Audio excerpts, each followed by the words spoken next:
प्रभु यीशु मसीह ही हमारा परमेश्वर, हमारा उद्धार करता है। उसके चिन्ह और चमत्कार को हम बुक्स में, बाइबल में देखते हैं। यह विश्वास करना है कि प्रभु यीशु मसीह हमारा उद्धार करता है, जो मेरे लिए मारा गया, गाड़ा गया, तीसरे दिन मुर्दों में से जी उठा और फिर उसके बाद स्वर्ग में विराजमान है और वो आने वाला है, वो न्याय करने वाला है।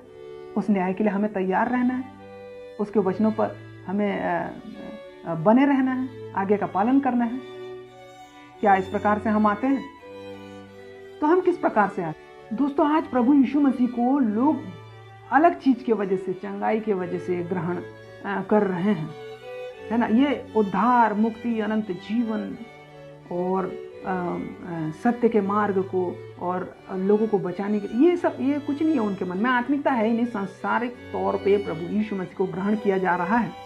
तो यहाँ पे हम देखते हैं, यहाँ पे देखिए प्रेरितों के काम, उसका प्रेरितों काम नहीं, ये प्रकाशित वाक्य के में हम देखेंगे 21:8 में यहाँ पे लिखा हुआ है कि कैसे कैसे लोगों को स्वर्ग में जाने का अलाउ नहीं है।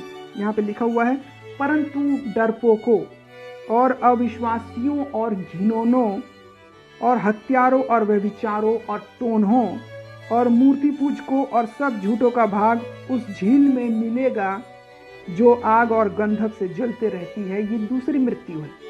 और इसी प्रकार से 22 का हम 14 को भी देखेंगे, 14-15 को यहाँ पे लिखा हुआ है, प्रकाशित वाक्य 22 का 14-15, धन्य है वे जो अपने वस्त्र धो लेते हैं, क्योंकि उन्हें जीवन के वृक्ष के पास आने का अधिकार मिलेगा। जीवन का वृक्ष यानी कि जो आदम हव्वा के समय में जो वृक्ष था, अनंत जीवन का फल, जो अमर का फल, अजर अमर का फल, उसको नहीं खाए, बल्कि इन लोगों ने अच्छे बुरे का ज्ञान का फल को खा लिए।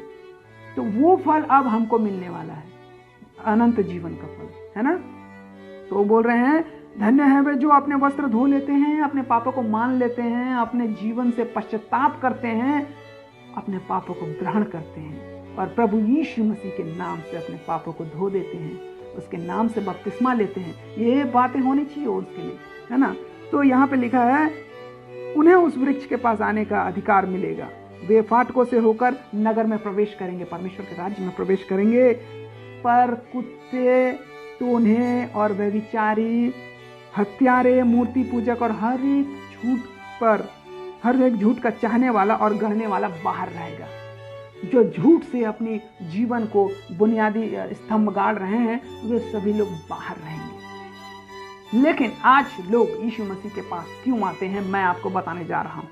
आज यीशु मसीह को, मैं इन लोगों को बोल रहा हूं जो ये सभी चीज पाना चाह रहे हैं, मैं इन लोगों को बोल रहा था कि तुम यीशु को ग्रहण मत करो भाई, मत करो। हाथ जोड़ के तुमसे विनती करता हूं कि यीशु को ग्रहण मत करो।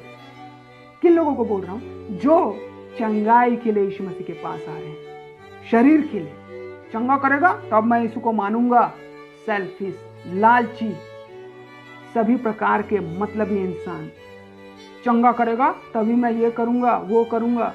मेरे बेटे को चंगा किया, बच्चा पैदा नहीं हो रहा है, यीशु मसीह के पास आ रहे हैं। बीमार ठीक नहीं हो रहा है, बीमारी ठीक नहीं हो रही, यीशु मसीह के पास आ रहे हैं। बाइबल हमें ये ज्ञान नहीं देती, बाइबल हमें ये नहीं सिखाती। कर्ज में डूबे हुए हैं, यीशु मसीह के पास आ रहे हैं। और भी बहुत सारे चीजें यीशु मसीह के पास आने का बहाना है। यीशु मसीह ये किया, यीशु मसीह वो किया, यीशु मसीह के पास मैं इसीलिए आया, ये मेरी बहुत बड़ी गवाही है। अरे कोई ऐसा गवाही दिया है कि आज तक कि यीशु मसीह ने मेरे पापों को धो दिया? मैं बहुत पापी इंसान था और उस अनंत जीवन के प्यास के लिए मैं प्रभु यीशु मसीह के पास आया। नहीं, फालतू गवाहियां दे रहे हैं। मेरा बेटा मर गया था, मेरा बेटा जिंदा हो गया, मेरा बेटा ये हो गया, मेरी बहू बांझ थी, उसको बच्चा हो गया है, और भी बहुत सारी बातें हैं। भोजन, कपड़े, कोई तो बाइबल कॉलेज भी जा रहे हैं ना, खाना और कपड़ा लत्ता फ्री, सब खाना पीना फ्री। कोई चर्च जाते हैं, वहां पे खाना पीना खिलाते हैं, तो उन लोग खाना पीने के लिए ही सिर्फ आ रहे हैं। मसीह भाई किसके बोलते हैं ना, खाए पिए खिसके। तो ऐसे लोग भी हैं जो आज बस यही सब करना जान रहे हैं, है ना, और लाइफ स्टाइल चेंज करने के लिए। कोई बोलता है, अरे क्रिश्चियनों में यार लाइफ स्टाइल मेरे को बहुत अच्छा लगता है यार। हाँ, उनका स्टेटस अलग है, वो चर्च में जाते हैं, वो इंग्लिश बोलते हैं, वो कोट पैंट पहनते हैं और इस प्रकार से वो फेस्टिवल मनाते हैं, मेरे को बहुत अच्छा लगता है, मैं यीशु मसीह को इसलिए ग्रहण करना चाहता हूँ। अरे ये क्या बात हुई, मैं क्रिश्चियन बनना चाहता हूँ, वो बहुत अच्छा लगा। ऐसे लोग यीशु मसीह को ग्रहण नहीं करते, यीशु मसीह को बदनाम करते हैं, यीशु मसीह के मुंह में थूकते हैं, क्रॉस पे चढ़ाते हैं, क्रूस पे फिर से चढ़ाते हैं, क्योंकि ये सब सेल्फिश होते हैं, लालची होते हैं, दुचत्ते मनुष्य होते हैं।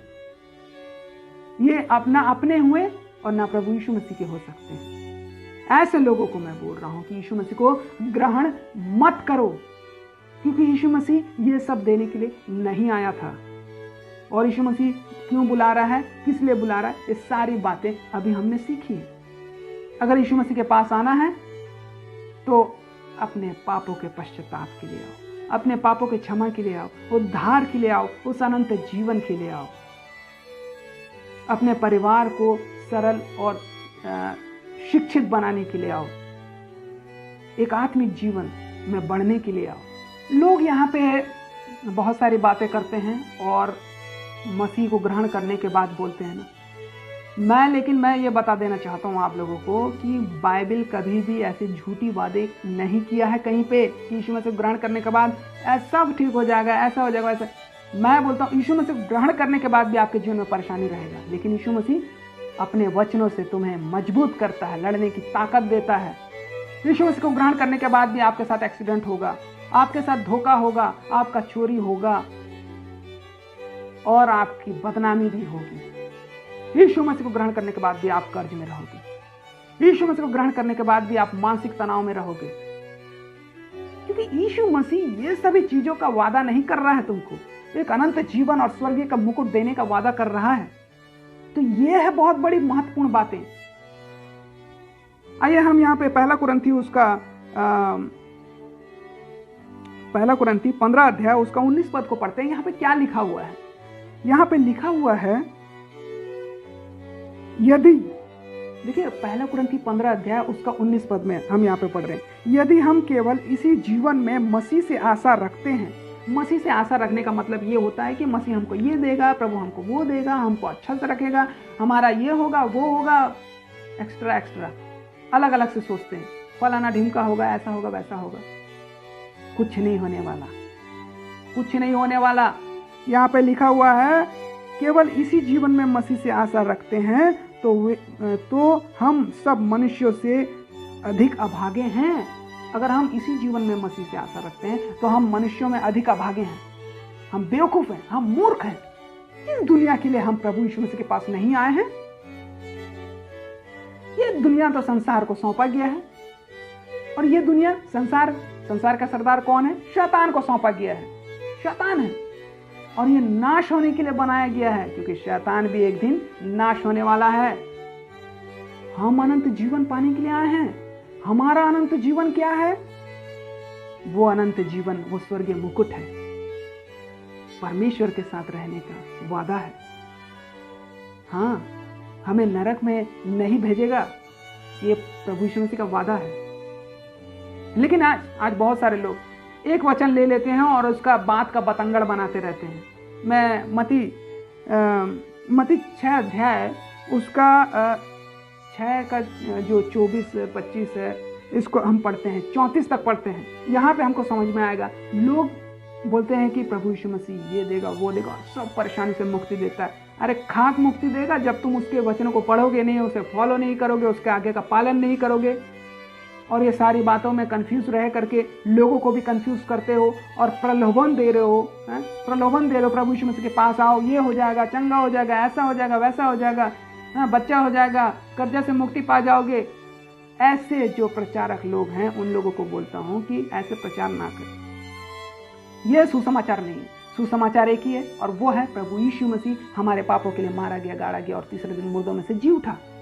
यह है सुसमाचार। और जो भी उसे कबूल करता है, ग्रहण करता है, तो उसके पाप क्षमा किए जाते हैं और वो अनंत जीवन का हकदार हो जाता है। प्राण देने तक विश्वास योग्य रहना है। ये सारी बातें हमें सुसमाचार की ओर ले जाती है। यही है सच्चा सुसमाचार। जो भी तुमको अगर बोलता है यीशु मसीह ये देगा, चंगाई देगा, यीशु मसीह कर्जा से मुक्ति देगा, यीशु मसीह बच्चा देगा, बीमारी से मुक्ति देगा, यीशु मसीह ये देगा, वो देगा, ये सब झूठ बोल रहे हैं। यीशु मसीह आत्मिक जीवन को बढ़ाने आया है, लोगों के आत्मा को बचाने आया है, ना कि संसार को बचाने के लिए। संसार को तो वो नाश करेगा। तो दोस्तों, मैं ये आप लोगों को इसीलिए ये सब बातें कह रहा हूँ कि हम प्रभु यीशु मसीह को ये सब पाने के लिए ग्रहण ना करें, है ना। मैं आपको, दुनिया में बहुत सारे लोग हैं जो आराम से बहुत अधिक कमा सकते हैं, कार, बंगला, घर, सुख सुविधा सब ले सकते हैं। सारे दुनिया की सभी सुख सुविधा आप संसार में बटोर सकते हैं, लेकिन मन की शांति ये प्रभु यीशु मसीह के अलावा कोई नहीं दे सकता। और अनंत जीवन की शांति, अनंत जीवन का मुकुट और स्वर्ग का राज्य ये प्रभु यीशु मसीह के अलावा कोई नहीं दे सकता। ये इसी बात को मैं बताना चाह रहा हूँ। अगर आपके में शक्ति है, अगर आपके में ताकत है, आपका एजुकेशन है, आपके में माइंड है, दिमाग है, आप इंटेलिजेंट हैं, तो आपको सुख सुविधा पाने से कोई नहीं रोक सकता जीवन में, है ना। और ये सब चंगाई और ये वो फलाना ढिमका ऐसे जो सोच करके जो आ रहे हैं प्रभु के पास, उन लोगों से भी मैं कहना चाहूँगा कि ये जो लोग चंगाई पाने के लिए आ रहे हैं, आप यीशु मसीह को पहले चंगाई से नहीं बल्कि अपने आत्मा के लिए उसे ग्रहण करिए, तो आपके जीवन में यूं ही चंगाई होते रहेगा। आपका जीवन बदल जाएगा, आपकी पूरी संसार तक खत्म होकर आत्मिक जीवन बदल जाएगी, आपका बिहेवियर बदल जाएगा, बहुत सारी बदलाव आएंगे आपके जीवन में। और ये सारी बातें प्रभु यीशु मसीह को ओनली उद्धारकर्ता करके ग्रहण करने से ही आएगा। तो दोस्तों, इसी प्रकार से हम नए नए ज्ञान को आपके पास लाते रहेंगे, परमेश्वर के वचनों का भेद खोलते रहेंगे, आप लोगों को जगाते रहेंगे।